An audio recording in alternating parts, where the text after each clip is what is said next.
Hola, ¿qué tal? Bienvenidos a una nueva emisión de América Ahora. Les saluda Xu Xin en Beijing. La pandemia de COVID-19 ha golpeado los fundamentos económicos de Argentina, país que ya vive, según expertos, la peor crisis de su historia. En 2001, Argentina declaró una moratoria y cesó el pago de toda su deuda extrema, sumiéndose en una crisis económica, política y social. El confinamiento prolongado y las restricciones implementadas para hacer frente a la pandemia han obligado a muchos negocios a cerrar sus puertas, emergiendo con ello el recuerdo de esa crisis de principios de siglo. En esta edición de América Ahora conversaremos con trabajadores, analistas y altos funcionarios para conocer de cerca la situación que vive el país. Sin salir de Argentina, descubriremos el estado de su industria teatral que hace frente a los desafíos actuales con buenas dosis de creatividad. No se lo pierdan, comienza América Ahora. La pandemia ha empeorado la economía argentina que lleva 2 años en recesión. Cómo sobrevivieron los teatros en Buenos Aires durante el último año y reflexionaron sobre los desafíos del futuro. Ningún país estaba preparado para hacer frente a la pandemia de COVID-19, pero algunos lo estaban menos que otros. Cuando se detectaron los primeros casos en Argentina, la nación sudamericana llevaba 2 años en recesión. ¿Cómo se compara esta crisis con otras vividas en el país? Durante años esta fue una de las sastrerías más emblemáticas de Buenos Aires. Situada en el centro de la ciudad, estuvo regentada en su momento por Mauricio Perelmutter, quien hoy ya cuenta con más de 80 años. Mi papá vistió un montón de gente, actores, también vistió muchos presidentes, a Carlos Saúl Menem, a Alfonsín, y siempre estuvo muy bien catalogado como sastrería. Por cerca de los años 90, esta sastrería tenía 6 empleados solamente para atender, 2 cajeras, gerente, se fabricaban los trajes acá, y bueno, fue el auge de mi padre. Ahora tan solo Andrea Perelmutter y su hija, segunda y tercera generación de la familia, dirigen el negocio. Con un centro de Buenos Aires sin transeúntes ni turistas, este negocio familiar se ha visto obligado a cerrar, 45 años después de su apertura. A sus 88 años, Mauricio Perelmutter ya no visita la tienda que durante décadas fue su segundo hogar. El año pasado se enfermó, tuvo COVID, el negocio estuvo 6 meses cerrado porque era imposible vender por internet estos artículos. Andrea Perelmutter subraya que la ropa de la sastrería Olazábal está hecha a medida y que las ventas en línea no funcionan. Para él fue bastante, le pegó demasiado fuerte. Decidimos ponerle un punto final y empezamos a hacer la liquidación en diciembre del año pasado y empezar a arreglar con los empleados. Argentina está acostumbrada a la inestabilidad económica, pero el confinamiento prolongado de 2020 y las nuevas restricciones implementadas en 2021 hacen que algunas personas crean que esta es la peor crisis de la historia del país. Este momento es peor que el 2001, para nosotros sí. En el 2001 salimos, pero acá no vemos salida. Mencionar 2001 es recordar la crisis económica, política y social de inicio de siglo, cuando Argentina declaró una moratoria y cesó el pago de toda su deuda externa. En términos de la sociedad, lo que percibía la sociedad en 2001 fue un ajuste muy violento, 20% de caída del producto, 25% de desempleo, una estabilidad de precios que de golpe se tornó una inflación del 40%, una caída muy agresiva del salario real para aquellos que todavía tenían ingresos, pero además la gente no solamente había perdido el ingreso, sino que además había perdido los ahorros. 2001 quedó en el imaginario de la Argentina como la peor. Mira que Argentina tuvo crisis, que tiene un ciclo particularmente pronunciado, pero el 2001 fue la caída en términos de nivel de actividad más pronunciada de todas las crisis anteriores. Entonces, ¿cómo se compara la crisis resultante de la pandemia? La Organización para la Cooperación y el Desarrollo Económicos, OCDE, cita una caída de la economía del 9,9% en 2020. pero predice un crecimiento del 6% para este 2021, básicamente en línea con la mayoría de los demás pronósticos. Cuando la pandemia de COVID-19 golpeó a Argentina, el país hacía 2 años que estaba en recesión. Alberto Fernández encabezó una coalición peronista que asumió el poder a finales de 2021, poniendo fin a 4 años de presidencia de Mauricio Macri. Durante el mandato de Macri, el PIB del país cayó un 3,4%, con una inflación total del 240%. El gobierno acepta los efectos de las restricciones en ciertos sectores, pero el ministro de Desarrollo Productivo, Matías Culfas, considera que el panorama general de la economía no es tan sombrío. Este es el principal aspecto de cambio. Tiene muy golpeados algunos sectores económicos, en particular los sectores de servicios como el turismo, gastronomía, algunas actividades de comercio. Aún así tenemos un sector industrial que está en recuperación, que hoy tiene un nivel de producción que es, comparando con 2019, superior, es decir, que la industria argentina hoy produce más que antes de la pandemia, que antes de lo que fue el fin del gobierno de Mauricio Macri. El gobierno de Alberto Fernández es un gobierno que pone el eje en los sectores de la producción y el trabajo. En los 48 meses que gobernó Mauricio Macri, lo que ocurrió fue que en 46 de esos 48 meses cayó el empleo en el sector industrial, tuvimos una crisis en general en los sectores productivos y esto afectó severamente el funcionamiento de la economía. Cifras recientes muestran que la industria aumentó un 8% en junio en comparación con 2019, gracias al crecimiento registrado en los sectores del automóvil y la construcción. Las exportaciones agrícolas del país además han registrado un impulso a raíz del aumento de los precios internacionales, mejorando así las previsiones económicas. 2001, 2002 ni para comer teníamos. Ahora sí, no es pero ganamos bien, estamos ahí, nos mantenemos bien, tenemos trabajo, que es lo principal, tener trabajo. Porque eso te mantiene la mente ocupada y vos trabajás, te agarras unos mangos, llegas a tu casa, no te alcanza porque acá nadie le alcanza, por más que gané 100.000 pesos igual no te alcanza, así que... En esta fábrica confeccionan repuestos para sistemas de suspensión de automóviles. Forman parte de la industria del automóvil que ha experimentado un crecimiento. Sin embargo, esta no es una empresa cualquiera. Fundada en 1958, en 2009 se convirtió en una cooperativa, después de que los propietarios se declararan en quiebra. Los trabajadores se hicieron cargo de su administración para proteger sus empleos y mantener la fábrica en funcionamiento. Hace 3 años, Jorge Cabello fue elegido presidente de la cooperativa. Fue una decisión dura que tuvimos que tomar contra el empresario, pero no nos quedaba alternativa porque era o eso o la calle. Entonces dijimos, no, vamos a apostar al trabajo nosotros. Con mucho sacrificio, no fue nada fácil. Muchas cooperativas argentinas nacieron a raíz de la crisis de 2001. Muchas, como esta, han seguido creando empleos bajo un enfoque y una organización únicas. Las decisiones se toman de forma colectiva. Los beneficios y las pérdidas se comparten por igual. El proceso de la cooperativa es por asamblea.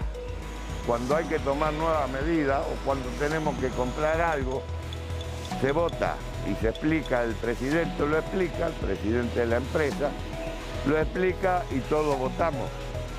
Así vamos llegando a cada cosa que se hace por consenso de la gente. La cooperativa se maneja igual que una fábrica, pero es más una familia, y con los clientes también. Yo soy hijo de un socio, de fundador, y cada vez que un fundador se retira, toman a un hijo y para que esto siga, se siga en trabajo de cooperativa.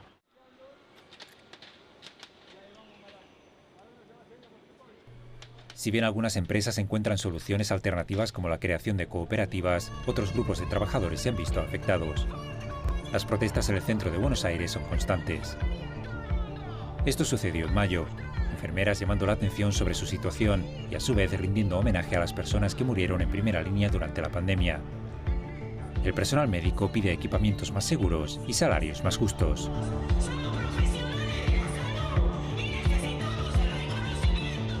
el gobierno nacional, ¿cómo puede ser que no entienda que enfermería tiene que ser valorada y bien remunerada?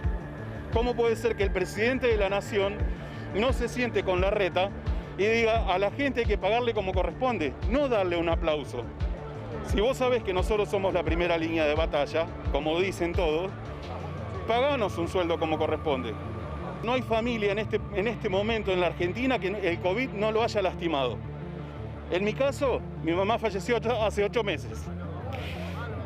Y acá estamos, peleando por algo que nos corresponde. ¿Por qué yo tengo que decirle a la reta que necesito un sueldo justo? ¿Por qué? ¿Por qué llegar a esa situación?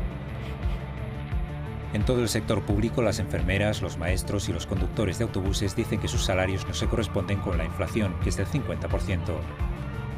Algunos indicadores económicos muestran un declive, otros apuntan a cifras prometedoras, como el crecimiento industrial o el nivel más alto de exportaciones en 8 años.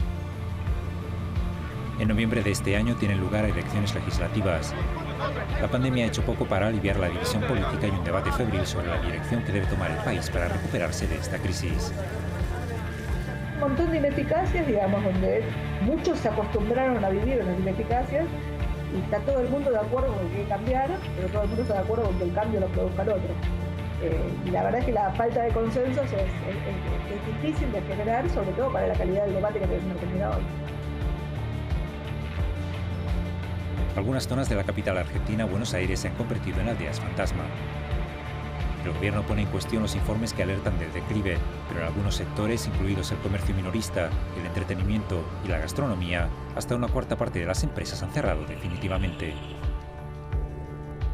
En julio, Argentina superó los 100.000 decesos por COVID-19. En las últimas semanas se ha acelerado la campaña de vacunas y las autoridades argentinas esperan que pronto haya un gran avance, una apariencia de normalidad. Pero para muchos sectores de la economía y para muchas pequeñas empresas ya es demasiado tarde. Con más de 300 teatros entre el círculo comercial independiente, Buenos Aires es una de las ciudades con más teatros en el mundo. La pandemia de coronavirus y las restricciones impuestas para evitar el desborde sanitario provocaron que durante meses el teatro no pudiera funcionar. Con el recorrer del tiempo, la creatividad se hizo lugar mediante propuestas alternativas por vía streaming y el teatro recuperó cuerpo, manteniendo los protocolos de cuidado y distanciamiento social. Con más de 300 teatros entre el círculo comercial e independiente, Buenos Aires es una de las ciudades con más teatros en el mundo. El teatro es uno de los pilares de la cultura porteña y uno de sus principales rasgos identitarios. La pandemia del coronavirus puso en jaque el funcionamiento de los teatros que, como muchas otras actividades, tuvo que reinventarse. El actor, director y gestor cultural Marcelo Melingo y el empresario teatral Carlos Rottenberg cuentan cómo sobrevivió el teatro durante el último año. Mi nombre es Marcelo Melingo, soy actor, trabajé bastante en televisión, en cine y en teatro también. Últimamente empecé a dirigir y también hago una gestión cultural en salas de teatro. Soy Carlos Rottenberg, empresario teatral hace 46 años, poniéndole foco fundamentalmente a lo que tiene que ver con la preservación, el cuidado, el mantenimiento de los edificios teatrales, que los considero patrimonio de cualquier comunidad y en el caso de Argentina, con mucho predicamento. El teatro en la ciudad porteña, en Buenos Aires, sobre todo en la ciudad, yo creo que es un estandarte de lo que es la cultura argentina. Más que nada, acá en Buenos Aires siempre ha habido sótanos, lugares que generalmente los maestros de teatro llaman sótanos y cuevas o reductos, en donde las cosas más interesantes y las palabras que se tenían que decir y llevarlas al cuerpo para generar una obra y atraer quizás no más de 30, 50, 60 personas, fueron los íconos de los hilos de lo que el teatro acá en Buenos Aires siempre ha generado comentarios, revuelos, y que los mismos estudiantes de teatro hayan ido a estudiar con maestros de la talla de los que tenemos nosotros, están reconocidos en casi toda Latinoamérica como muy importantes, no solo maestros del teatro, sino dramaturgos también. Me parece que lo fundamental es entender que tenemos un camino hecho de teatro muy importante en Argentina y sobre todo en Buenos Aires, y que también es una ciudad donde invita al espectáculo, y por supuesto no lo estoy descalificando, pero digo que es momento, creo yo, con todo esto que acaba de suceder el último año, que podamos diferenciar cuando asistimos a una obra, a una propuesta teatral, a una dramaturgia, a algo que nos toca y que nos compromete al sentarnos a verlo. Y otra cosa es ir a un espectáculo a entretenerse y a pasar un buen rato identificándose sin hacerse muchas preguntas. Bueno, el 20 de marzo, creo que fue el 20 de marzo del 2020, nosotros estábamos programando 9 obras de teatro en las salas Caras y Caretas, que es de donde venimos haciendo una gestión cultural hace más de 3 años. Y bueno, eran 9 obras de teatro. Habíamos estado todo el 2019, por suerte, llenando esta sala con público y teniendo localidades agotadas en casi todos los fines de semana en alguna de las 4 funciones que teníamos.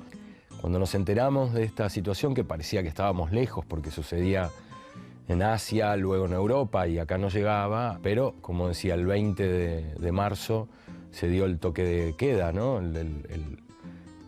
La cuarentena total, restricción de todo tipo de movimientos fuera de la casa de cada uno, y eso echaba por agua todos los proyectos, toda la economía que uno tenía proyectada para ese año. El teatro desapareció. No podíamos digerir la situación de pensar que no hubiese teatro.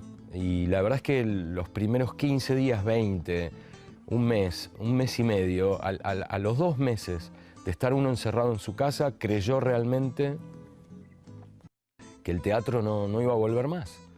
Y la tragedia del no teatro, o sea, por primera vez no podía representarse la tragedia. Me acuerdo que en esas épocas, un año atrás, yo grabé un audio para los colegas de los teatros de la ciudad de Buenos Aires, dando una perspectiva y una vivencia de lo que estaba ocurriendo y qué nos iba a pasar durante el año. Lo hice en forma privada, sin imaginarme que eso se iba a viralizar. Y en ese audio planteaba que el año estaba perdido. El año teatral en Argentina tiene su punto fuerte, los 6 meses fuertes son los que van de abril a septiembre. Por lo tanto, la pandemia impactaba directamente en el semestre que mueve el 80% de la cantidad de espectadores al teatro y la música que tiene el país.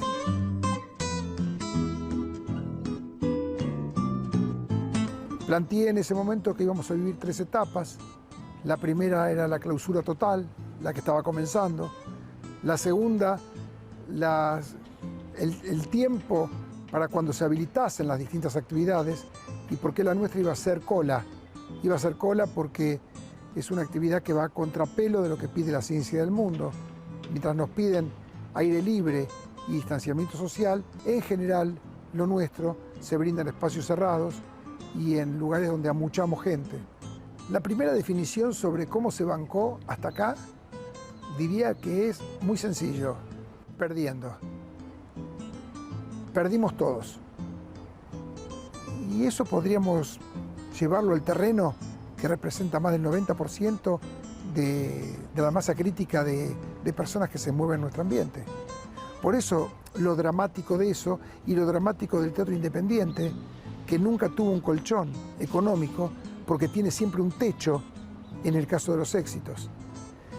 Entonces, poder mirar el cuadro general de cómo impacta la pandemia en nuestra actividad, no, por lo menos para mí, que llevo tantos años en lo mismo, no me resulta muy complicado, porque se sabía de antemano cómo iba a impactar y a quiénes iba a impactar más. Por eso me parece que Me acuerdo que incluso cuando hicimos la temporada última de verano en Mar del Plata, me pidieron que la defina y yo dije que era una temporada solidaria, donde me parece que si llegamos hasta acá y pasó un año, tuvo mucho que ver con los distintos granos de arena que se pusieron para poder llegar a este punto.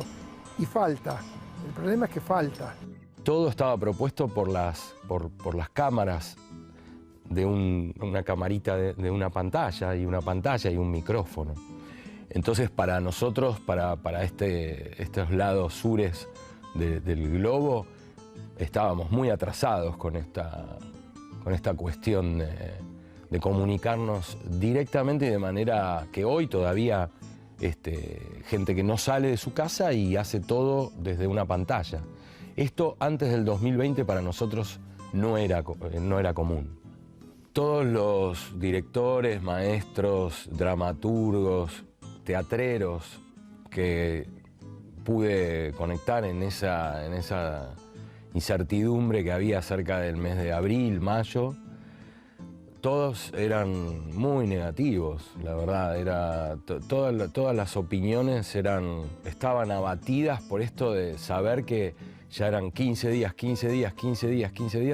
y nunca aparecía el corte final de decir, bueno, pudimos aislar al virus, podemos esto, podemos lo otro.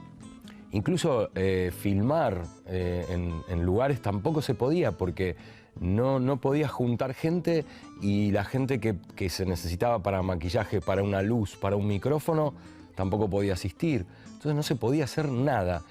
Y ya ahí fue cerca de agosto en donde se empezaba ya a encontrar la vacuna en el otro lugar del mundo, empezaba ya también a entender que cuidándonos podíamos salir de alguna u otra manera y que eso, con cuidados y con distancia y con protocolos, se podía empezar a filmar. Entonces decidimos que esos micromonólogos que son para el escenario se puedan filmar en vez de que acuda el público. Y como eran monólogos, no había roce entre actores. Entonces empezar con el protocolo a poder lograr las cosas que el teatro ya estaba necesitando salir y mostrarse y recobrar la actividad. El tema del streaming tuvo en los primeros meses una explosión, como si fuese un descubrimiento. En realidad el streaming existe en el mundo desde siempre. ¿El siempre qué quiere decir? En Argentina existió un actor, Darío Vittori, que hacía teatro como en el teatro por televisión en el año 60. Eso era streaming. En lugar de hacerlo en una pantallita chiquita de computadora o de teléfono, lo hacía por la pantalla más grande, que era del televisor. Pero era teatro audiovisual. La irrupción sirvió a los efectos de mucha gente que también, además de lo económico, vio canalizada su inquietud artística. También es una manera, no nos olvidemos que nosotros no trabajamos con mercadería. Nuestra materia prima son seres humanos. Entonces, además de lo económico, también existe la necesidad de comunicar el arte de cada uno. Si uno lo lleva al terreno de los números, era mejor tener cerrados los teatros que abiertos. De eso no hay duda, porque hay un montón de costos que se incrementan y no en la proporción del público que concurre. Pero también dije desde el principio que abrir era la mejor manera de hipotecar en menos el futuro. Hay una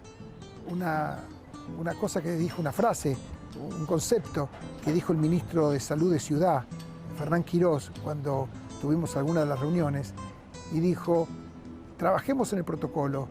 Nadie puede garantizar en el mundo que alguien no se contagie, pero todos podemos garantizar, trabajar para minimizar el riesgo. Y me parece que lo que hicimos fue eso, fue minimizar el riesgo. Y eso es lo que a meses de haber arrancado nos hace sentir bien. En septiembre fue cuando empezaron a permitir que se podía filmar teatro, streaming.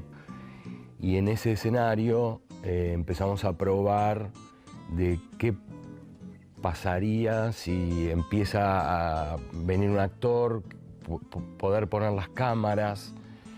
Sabíamos que eso no era teatro. No sabíamos qué iba a pasar porque lo que teníamos como conocido es cuando alguna vez hace muchos años se hacía teatro filmado, pero el teatro filmado siempre tuvo público. Entonces había un ida y vuelta del cual el que lo viese mediante un audiovisual no podría asistir a un evento teatral. Asistía a una actuación que no era cine, que no era televisión, sino que era un teatro filmado sin público. Los monólogos los hicimos adrede, de no tener escenografía, de no tener absolutamente nada, ni siquiera elementos. Había un solo elemento por actor y todo negro, y el actor con su vestuario. Funcionó muy bien.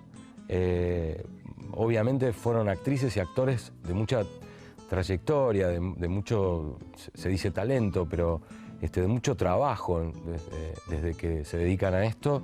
Pudimos confiar en esa gente que fue el que pisó el escenario por primera vez en septiembre y algunos lloraron porque fue, después de 6 meses, pensar que nunca más se iba a actuar. Yo recuerdo esa experiencia como algo, ganamos la batalla, o sea, pensábamos que nunca más íbamos a actuar, que íbamos a hacer teatro. Monólogos de la Peste fue un éxito porque en 2 días fueron 6.000 dispositivos o más de 6.000 dispositivos en donde uno calcula que si hay un dispositivo hay más de una persona. Entonces calculamos 10.000 personas que pudieron ver los monólogos solo en un fin de semana, solo en 2 días. Pero todavía faltaba ponerle el cuerpo a la sala y que la gente asista al ritual de sentarse en una butaca. La tercera etapa tiene que ver con la propia dinámica del público, porque hay una parte que no se legisla con decreto, que es qué le pasa a la gente. El hecho de plantearse cuánto tiempo tardaría la gente en volver después de autorizada la actividad, era claro y notorio que iba a ser una de las actividades que más iba a estar afectada. Fuimos los primeros en cerrar y que íbamos a ser de los últimos en abrir. Fue también muy conmocionante volver a un escenario después de 7 meses y los actores y los directores.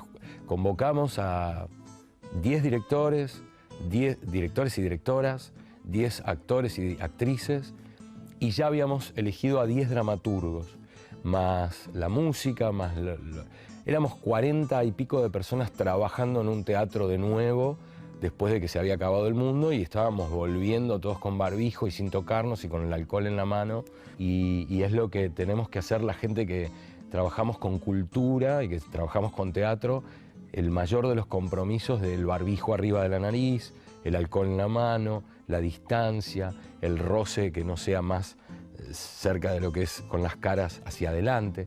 Todos protocolos que se fueron dando y que seguimos avanzando por suerte, aunque también el virus sigue avanzando, pero le damos batalla desde el teatro y los espectadores que asisten al teatro saben que es un ritual importantísimo y de máximo cuidado, pero acá seguimos hoy agotando con el afore que tenemos de la capacidad del 50% para que 2 butacas a la redonda estén disponibles para el cuidado.